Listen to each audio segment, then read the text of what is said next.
पर्यटकों ने मौसम की पहली बर्फबारी का स्वागत किया। कई स्थानीय लोगों ने मौसम में बदलाव पर खुशी व्यक्त की। श्रीनगर और कश्मीर घाटी के अन्य हिस्से लंबे शुष्क दौर के बाद बर्फ से ढके हुए थे, जो शुक्रवार को मौसम की पहली बर्फबारी थी। बर्फबारी से शनिवार को उत्साह की लहर दौड़ गई, क्योंकि स्थानीय निवासी और पर्यटक दोनों प्राकृतिक परिदृश्य का आनंद लेते देखे गए। कई स्थानीय लोगों ने मौसम में बदलाव पर खुशी जताई। कुछ ने बताया कि बर्फबारी स्थानीय अर्थव्यवस्था के लिए एक सकारात्मक संकेत है। बहुत अच्छा लग रहा है, बहुत खुशी हुई। काफ़ी देर से आपको पता है ड्राई स्पेल चल रहा था, तो अब बर्फ़ हुई है, तो अल्लाह ताला का लाख लाख शुक्र है कि यहाँ पे बर्फ़ हो गई। और अब टूरिस्ट भी आएंगे, अच्छा यहाँ का इकॉनमी बूस्ट हो जाएगा।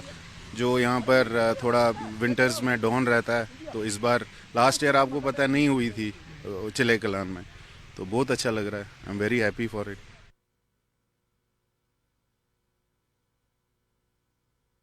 इस बीच कश्मीर घाटी का दौरा करने वाले कई पर्यटक इस मौसम में पहली बार बर्फ का अनुभव करके रोमांचित थे। उत्साही सैलानियों को बर्फबारी का आनंद लेते देखा गया। कुछ ने तस्वीरें क्लिक करके इन सुंदर दृश्यों को कैद किया। जब हम स्टार्टिंग में फ्लाइट से हम श्रीनगर एयरपोर्ट से आए थे, तो हाँ, इतना यहाँ पे ठंड तो थी, लेकिन बर्फबारी नहीं थी। काफी तमन्ना थी कि कश्मीर की बर्फबारी हम देखें, और जो कि हमारी पूरी भी हो गई कल। मतलब हम कल परी महल साइड में थे और वहाँ पे बर्फबारी होना शुरू हुई। हमें इतनी उम्मीद नहीं थी कि इस हद तक यहाँ पर बर्फ पड़ जाएगी कि निकलना मुश्किल हो जाएगा घर से। बहुत अच्छा नजारा है, बहुत अच्छी सीनरी है। भद्रवाह में शुक्रवार रात से शुरू हुई बर्फबारी ने किसानों और पर्यटन उद्योग में काम करने वाले लोगों दोनों को खुश कर दिया है।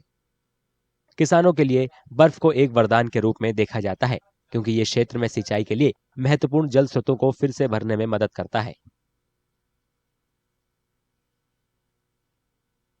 इसके अतिरिक्त स्थानीय लोगों को उम्मीद है कि 2 साल के अंतराल के बाद हुई बर्फबारी से क्षेत्र में पानी की कमी को दूर करने में मदद मिलेगी। तो ये बर्फबारी हो रही है, 2 साल के बाद हो रही है। काफी खुशी हो रही है, क्योंकि पहाड़ों पे तो होती थी, लेकिन नीचे बर्फ नहीं गिरती थी। तो 2 साल के बाद जो है बर्फ गिर रही है, क्योंकि पानी सूख गए थे, बहुत ज्यादा मुश्किल का सामना करना पड़ रहा है। तो अब कहीं ना कहीं लग रहा है कि फिर से जो है सहूलियत हो जाएगी, पानी जो है वो चश्मे बहाल हो जाएंगे।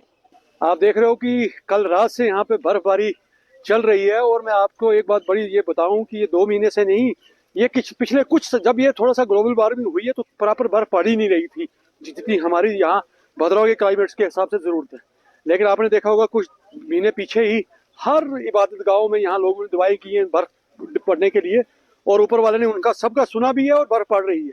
यहाँ का एग्रीकल्चर लैंड, यहाँ के चश्मे, यहाँ के आबशार, यहाँ के दरिया, ये सब हमारा जो रिसोर्सेज है, ये बर्फ पे ही टिका हुआ है। कश्मीर वर्तमान में सर्दियों के सबसे मुश्किल दौर चिल्लई कलां का अनुभव कर रहा है, जो 21 दिसंबर से शुरू हुई थी।